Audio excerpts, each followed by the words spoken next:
നമസ്കാരം, any time ന്യൂസിലേക്ക് സ്വാഗതം.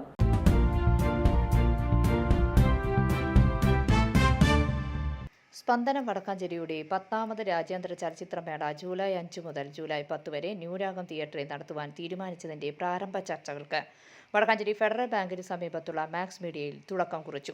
യോഗത്തിൽ സ്പന്ദനം പ്രസിഡന്റ് CO ദേവസി അധ്യക്ഷനായി ചർച്ചകൾക്ക് തുടക്കമിട്ടു. രാജ്യാന്തര ഫിലിം സെലക്ഷൻ കമ്മിറ്റി കോർഡിനേറ്റർമാരായ ജയൻ മേലേദീൻ, PSA ബക്കർ, PS മണികണ്ഠൻ തിരഞ്ഞെടുക്കുന്ന സിനിമകളെക്കുറിച്ച് വിലയിരുത്തി. ഷോർട്ട് ഫിലിം പ്രദർശനത്തെ സംബന്ധിച്ച ചർച്ചകളും നടന്നു. ഷോർട്ട് ഫിലിം 15 മിനിറ്റ് മുതൽ 30 മിനിറ്റ് വരെ ദൈർഘ്യമുള്ളവ ഇപ്രാവശ്യത്തെ മത്സര പ്രദർശനത്തിൽ ഉൾപ്പെടുത്തും. ഷോർട്ട് ഫിലിം രജിസ്ട്രേഷൻ ഫീ 500 രൂപയിൽ നിന്ന് 1000 രൂപയായി ഉയർത്തി. സെലക്ഷൻ കമ്മിറ്റി കണ്ട് വിലയിരുത്തി മാത്രമായിരിക്കും പ്രദർശിപ്പിക്കുക. ആദ്യ ദിവസം സൂപ്പർ സ്റ്റാർ കാറ്റഗറിയിലുള്ള തമിഴ് സിനിമയുടെ മേള നടക്കും.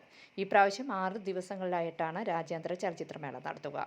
കുട്ടികൾക്കുള്ള സിനിമകളും സ്ത്രീ ശാക്തീകരണ സിനിമകളും ഉൾപ്പെടുത്തുന്നതായിരിക്കും. ചർച്ചയിൽ സെക്രട്ടറി സുഭാഷ് പുഴയ്ക്കൽ, വൈസ് പ്രസിഡന്റുമാരായ PSA ബക്കർ, MK ഉസ്മാൻ എന്നിവരും എക്സിക്യൂട്ടീവ് അംഗങ്ങളായ Varghese, KR Balakrishnan, V Ashokan, short film കോർഡിനേറ്ററായ KC പോൾസൺ എന്നിവർ ചർച്ചയിൽ പങ്കെടുത്തു സംസാരിച്ചു. News desk, any time news. കൂടുതൽ വാർത്തകൾക്ക് ഞങ്ങളുടെ ചാനൽ സബ്സ്ക്രൈബ് ചെയ്യുക, Facebook ഫോളോ ചെയ്യുക.